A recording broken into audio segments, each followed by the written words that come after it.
Hi, my name's Anna Serin. I'm Director of Listings Development with the Canadian Securities Exchange. You're joining us here today as a special edition, a special SoRI edition to the CSE podcast. I'm joined today by Stephen Mazer with Aura Wealth Management at Raymond James. Thank you for joining me, Stephen. Thanks for having me. Okay, Stephen is going to be joining us on the stage live on June 5th in Kelowna at the Innovation Centre as part of our Summit on Responsible Investment, our live day. I'm very excited to have you join us there, but I'm also excited for us to have a little bit more time than what the clock is going to count down on stage. We're going to talk about what is responsible investment today and really break it down. You have some really intriguing views, and so I'm very excited about that. So why don't we start off with you telling us about yourself and Aura Wealth Management? Sure. Well, I grew up on a cattle ranch in Alberta, a small town called Manyberries, which most people have never heard of, but it's south of Medicine Hat. And after high school, I actually studied agricultural production. And like most families who are in agriculture, I got along better with my dad when I wasn't working with him. So I left and spent 10 years in the oil industry. And I got re-educated and got recruited out of that industry and became a financial advisor. That's a bit of a leap. Yeah, I definitely took the long way around. Yeah. Especially considering that most of my colleagues, they came right out of university and went right into finance or investing or whatever path they took within the industry. What a benefit, though, to be able to work in oil and gas and then be able to become a financial planner, especially in Canada, where it is a sector we do look at a lot when we're investing, right? Yeah, it definitely gave me a unique perspective. I like to joke that I used to work for a living, but I knew what it was to be blue collar and then work in a white collar industry. That perspective doesn't. I found it not necessarily unique, but certainly unusual. Absolutely. Okay, Tell us about Aura Wealth Management. Well, Aura Wealth Management was a concept that I came up with about, I would say about 14, 15 years ago. And it was really originally just a structure on how to do the business. Like most people back then, most of my business was transactional, commission-based, and I transitioned to, an advisory practice. But a lot of that had to do with practice management, efficiency, trying to drive costs down for the client as well as increasing revenue for the business, and looking at a systemic way of looking after clients so nobody would be forgotten. Absolutely. Yeah. And Aura Wealth, I think you also have implemented a little bit into your practice around responsible or sustainable investing. And I think maybe this was born from a lot of your clients wanting to have access to that. So it seems to be something that you've spent some time thinking about. You have a fantastic blog on your website. I do suggest to our audience to go and check it out because there's some great articles on there that are all written by you, not ChatGPT, but written by Stephen Mazer. No. And some great topics on there. So I do suggest people go and check it out. But I think that you really are diving into what has become I think it's a term that we use very loosely in investing, which is this responsible, sustainable investment practices. And it's something that has been around for a little while, and it started very simply. I think there was the start of, I don't want tobacco products or liquor products in my fund or in my investing portfolio. That has evolved and become very complex. So why don't you tell us a little bit about what you think responsible investment is? Sure. Well, originally, I didn't know a whole lot about socially responsible investing or ESG. It was I was aware of it, but vaguely. And ESG or SRI investing actually goes back further than what even I realized. It goes back to the Quakers who would not invest in anything involved in the slave trade. So that's interesting. I didn't know that. Oh yeah. And so over the years that evolved into what the modern definition of it is. So I'm going to say about 13 years ago, I had a new client, and she lived on Haida Gwaii, or still lives on Haida Gwaii. And her previous advisor, was a fairly traditional portfolio. And she said to me, I want to be ethical in my investing. And I'm saying, well, I don't really know what that means. What I did know is that there was a mutual fund company out there called Ethical Funds, which has since been bought by NEI. And so I looked into it and I did my due diligence and found the mutual fund that was most appropriate for her, given her risk tolerance, and bought her this mutual fund. The average return was about 7 or 8%. She was essentially flat. So, nobody would be happy with that kind of result. And we ended up going back to a more traditional portfolio, but it piqued my interest into what exactly SRI or ESG is. And I ended up writing a seminar on it, the history of it and how it, kind of evolved into what it became today. But I came to a number of conclusions about it, at least from a retail advisor's perspective, and that ESG or SRI is really something that is very individual in its definition. Absolutely. So as a retail advisor, I have clients that range the political spectrum from very left to very right. ESG has, I don't want to say it has a stigma, but it has a certain connotation. It has certain preconceived notions about it depending on how you sit politically. And for the record, I identify as politically agnostic. Okay. And I think it's important that a retail advisor realizes that you're going to have different perspectives. 100%. I mean, look, I think what you're touching on here is something that maybe we haven't really defined properly, and that is, this is a very individual decision of what is responsible investing for you. I mean, we see that there's companies coming out there that have sustainable practices or have developed ESG programs on their mining operations or on their exploration. They have social governance requirements that they've built into their corporate, their corporate structure. So we have this coming to market, but also as investors are coming to market, what they're looking for is so unique. So maybe you could just touch a little bit on some of the variety or spectrum of responsible investment mandates that you're seeing amongst your clients. Right. So one of the things you have to do is first recognize and establish what a client's baseline is. Right. And a number of years ago, we developed what we call the risk and suitability questionnaire within the practice. Okay. Now, part A is the Raymond James standard risk tolerance questionnaire. It's about 7 pages, and you go through the battery of questions to get a risk score. But that's not where it stops. I mean, most experienced financial advisors will say, the risk score is useful, but it's not, the end-all be-all of a client. Risk tolerances are born out of conversations and experience. And then part B is what we call the suitability part of it. And one of the first questions is, are there investments you wish to avoid? Yes or no? And then if yes, explain why. And we just kind of leave it at that, because the question in and of itself can be very revealing. Some people will say, well, I don't want to own, say, a tobacco company. Right. Okay. Or some people will say, I don't want to own a mutual fund. You're going to get very different answers. That is a very different answer. But that's apples and kangaroos. Absolutely. You're really getting a perspective into the client's mind. Right. And then you can say, okay, well, why tobacco, or why you don't want to own a mutual fund, or why you don't want to own this or that, depending on your experience. Yeah.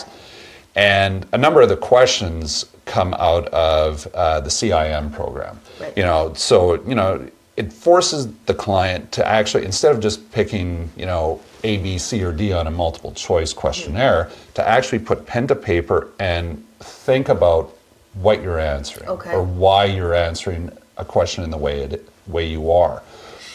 And from there, you can really, have a much deeper conversation about how a portfolio should be constructed from an ESG perspective. Now, what I remind clients of is that ESG investing, or SRI, the root word is investing. That's right. There is a profit motive here. That's Okay, and that we still want returns at the end of the day. Exactly. Going back to my client in Haida Gwaii, that was very informative to me. I remind investors that there's no perfect company. There's no perfect investment. Right. There are certain things you're going to have to compromise on. If you're looking for perfection, maybe you shouldn't be investing. Maybe you should pull your money out of the market, donate your time and money to whatever cause you feel most passionate about, and do that. But if you're talking to someone like myself, the idea is that you want your dollar to become worth more than that over time. And you'll get all kinds of different pushbacks or reasons why an investor may not want to own this company or that company. Right. But that come from probably a very personal place, right? There's probably personal reasons. So, I mean, first of all, I do have to say it is so valuable for us to seek out professional guidance when we're looking to invest. And I think that, especially in the startup and growth space, there's a lot of people that will choose to manage their own investments in the startup and growth. But I do encourage everyone to get professional guidance. But if people are out there asking that question to themselves, what types of questions should people be asking themselves so that they can start defining what their responsible investment looks like to them? Sure. Well, let me give you an example.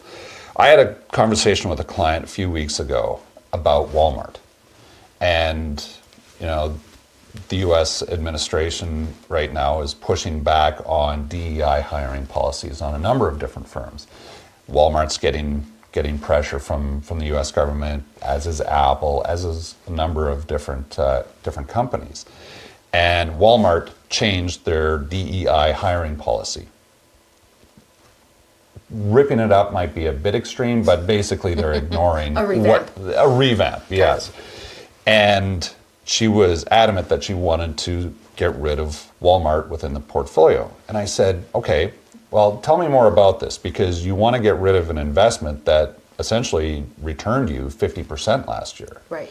So tell me more about this. Well, it came down to the DEI hiring policy that Walmart has essentially gotten rid of. And I said, okay, first off, what we have to do is actually look at their hiring policies in practice, not just in writing. Before the DEI policy that Walmart enacted, did their hiring practices change at all from before then to after they wrote the policy? Right. And because this is very new, will those hiring policies change substantially afterwards? Was this just a performance piece to get the government off their back? Or is this something real and substantive that Walmart as a company has decided to stop doing? Right. Now, I don't necessarily know the answer to the last part of that question because it's been too new. Right. But before, and this is good advice in any event, regardless of the reason why you may get rid of or add an investment to a portfolio, don't do a knee-jerk reaction. See what they're actually doing. Right. If the writing of the policy in and of itself is important, then fine, you can eliminate it from the portfolio based on that basis. But if nothing changes in practice, is it essentially the same company right. from a DEI perspective? Right. Yeah. And I mean, I guess to something as big as Walmart, how could you possibly know the ins and outs of various different practices or policies that they're implementing, how they're treating staff, how they're dealing with their chain, their distribution chain as far as what's coming in, where it's coming from, is it coming from China, how are their practices? And we do have some regulatory framework that is starting to be built around that, which is great. Yeah. But maybe be cautious too of going too far down that rabbit hole because you might never get to a final answer, right? If that's where you're headed. So one of the first places that I go, we use FactSet. Okay. For a lot of research. It's our quotes monitor, and within the FactSet application, there is an ESG section under the research. And there's a lot of wordsmithing that goes on, but it doesn't necessarily tell you a whole lot, or it may not. Yeah. It's very difficult to kind of parse out what exactly a firm is doing from ESG. So, and just the best way to go about it is just read a lot. Okay. You know, just there's no one place that you can go to. You really need to go to a place like FactSet. Go to, just go online, do a Google search. A first point of research, even though it's not perfect and there can be errors, but it gives you a foundation, is a company's Wikipedia page. Right. Okay. And while that can have its own factual errors, at least there are links to that information.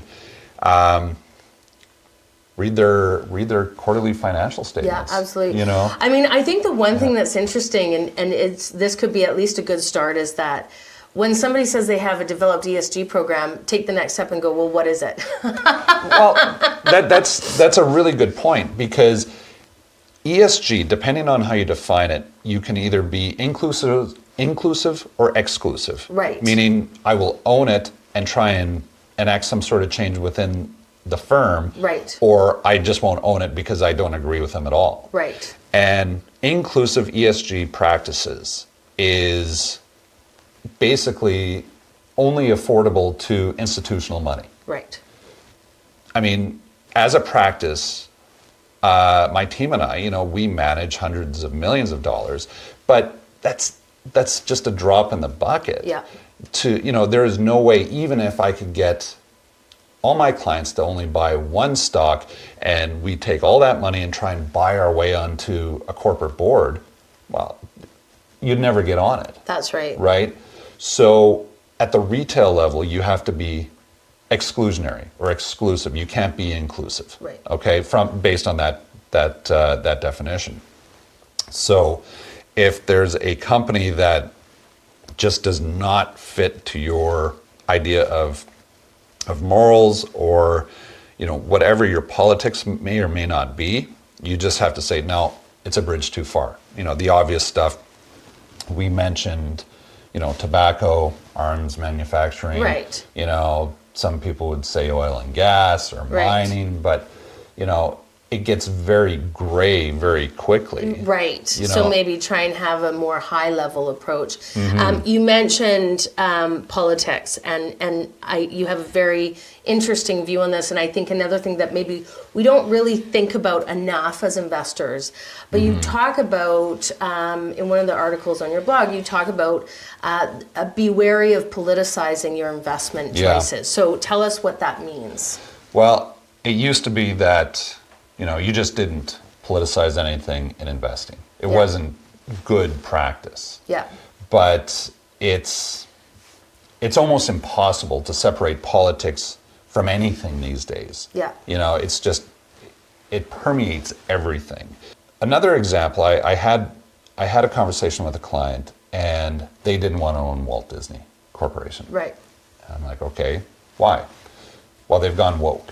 I'm like, would you define that? What are you talking about? Well, they use the phrase "go woke, go broke," and I'm like, well, first off, that's not really a thing. Okay, in capitalism, that's not really a thing. Yeah. Okay, what Disney was doing, and his thing was, the remake of The Little Mermaid and Black Ariel. And I said, hang on a second. Are you telling me that Bob Iger, who has to report to shareholders and a board, made a financial decision and spent hundreds of millions of dollars making and promoting a film because they've gone woke? Right.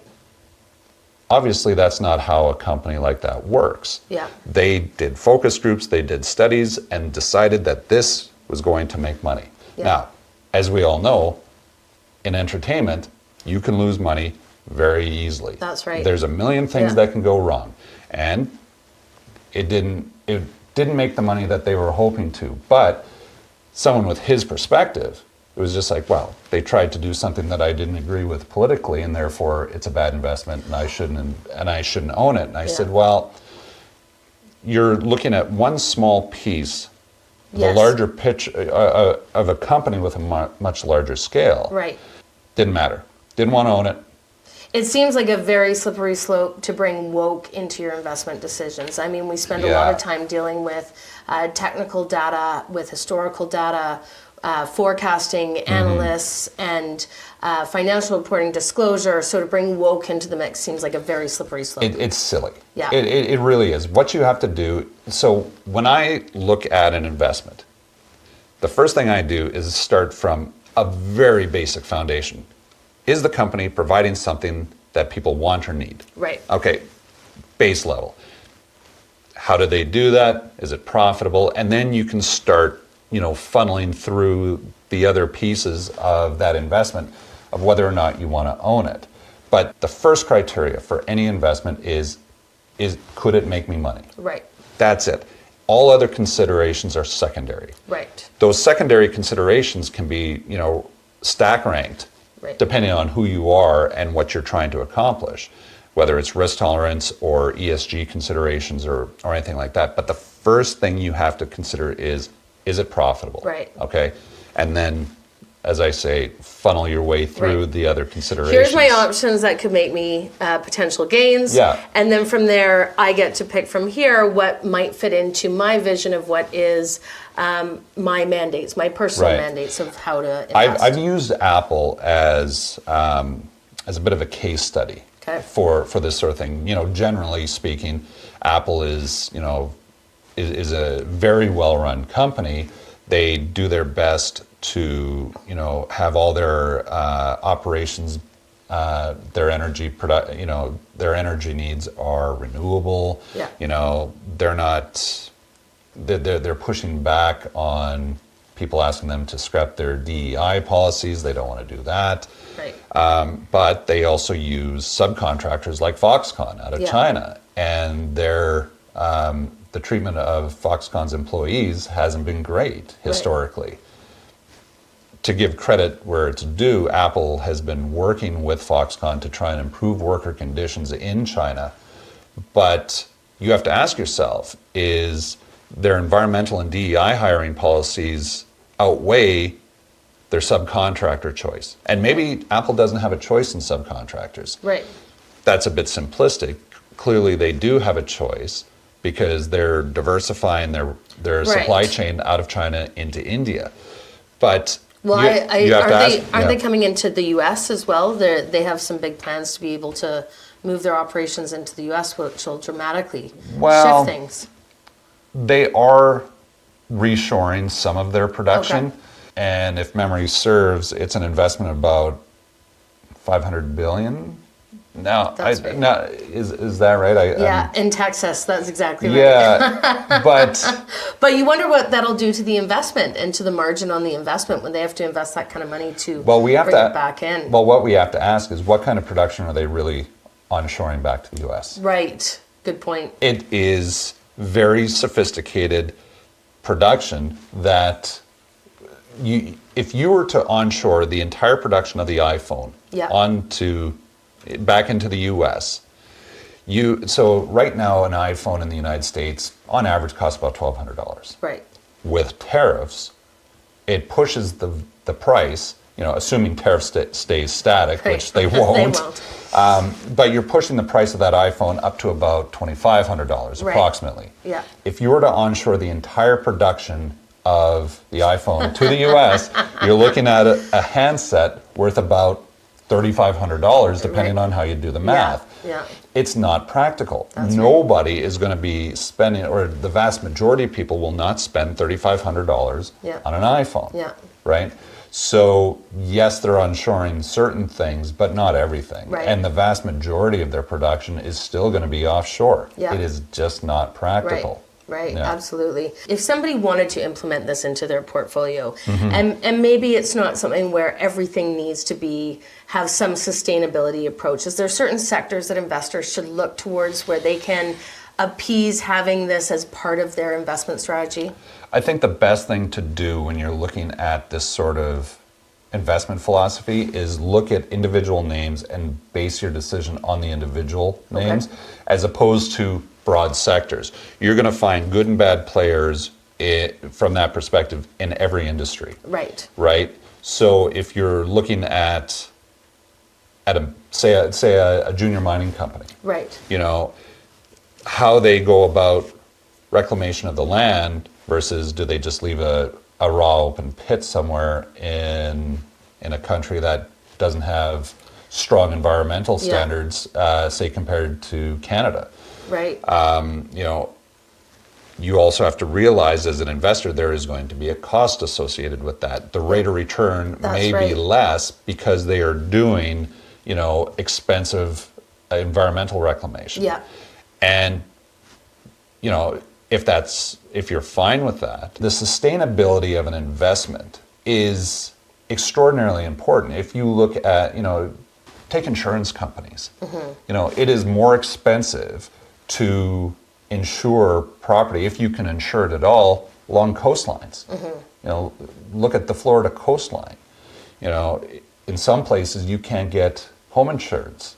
You know, that's a good indicator as to whether or not your business might be sustainable. If you're in a place that could be underwater in 50 years, well, is that sustainable? The going concern has a shelf life, Right. But sorry, just to go back to your mining point, I think that's something that is maybe a really good takeaway for people, is that if you want to invest in the mining sector, is having an understanding of, from a jurisdictional perspective, Canada has very deep entrenched reclamation requirements, safety requirements, diversity requirements, Aboriginal and Indigenous relationship requirements. They have, you know, I think we're coming more to terms where they have some seat at the table of what's happening on the territory. And so if you're wanting to invest in the mining space, is picking jurisdictions that already have that, you know that there's some element of that built into the sector. Just from where it's happening, right? You can also look at it from the perspective that a company that might be mining overseas, you may be creating jobs in a place where jobs aren't easily, very good you know, point. higher paying jobs just aren't available. Yep. So, you know, you can go, well, on this hand and then on this hand, you know, there's a lot of back and forth that you can do. So find your happy ground then, find your middle ground. Again, it comes back to my Apple example. Yeah. You know, what is the greater consideration to you? Yeah. And if, you know, the good far and away outweighs what you consider bad, then invest. Okay. But if something that they're doing is just a bridge too far for you, exclude it from your portfolio. Okay. Yeah. Okay, great advice. Just to end off here, Stephen, maybe you could just give us your thoughts on, is this something that we started the Summit on Responsible Investment only 2 years ago. This is our third year running. And it felt very niche, even amongst CSE listed issuers. This year, we had a much bigger pool of issuers that are focused on the space that we could bring into our live event and our online content that we're building out this summer. Is this something we're going to see more and more of as investors? Is this going to become an important, foundation in how we invest? I believe so. I've had more conversations around ESG in the last 5 years than I have, you know, in the previous 15 of my career. You know, part of that is just by extension, you know, growth of the practice and dealing with more people. But it's a conversation that is being prompted not by me, but by the investor. Right. They want to know what they own. They want to know why they own it. And, you know, from conversations about Disney to Walmart to Apple or whatever investment you own, maybe it's a mutual fund or an ETF. You know, maybe somebody doesn't want to own the S&P 500 because it's American, they don't like the current president. Maybe they want to own Apple because they've got a huge push to having 100% recyclable devices. It really comes down to the individual, but that conversation is happening more and more. And I've found too, after the development of our risk and suitability questionnaire, that question about investments that you want to avoid, even though it's framed in a negative, very positive and interesting conversations are born out of it. Some people, sure, they're just, I don't care, just make me some money. But there are more than a few people are going, well, let's have a conversation Right. about that. Explain this. And when, a new client comes in and I draw them up a proposal for their money, it's very detailed, and you can say, okay, well, why this company Yeah. as opposed to this company? Is it profitability? Is it sustainability? Is it based on their governance? And what we have to remember is, ESG, you have to remember all the letters, That's right. right? And governance is a big part of that. That's right, absolutely. Stephen, such great insights. Thank you so much for joining us. And I do again suggest that you go and check out Stephen's website. It's Aura Wealth Management. He is with Raymond James here in Kelowna. Really wonderful insights, and I just really appreciate that this is where we're starting to transition. Again, can't say enough how valuable it is to have a professional help you with your investing practices. So thank you very much, Stephen. Thanks for having me. Thank you.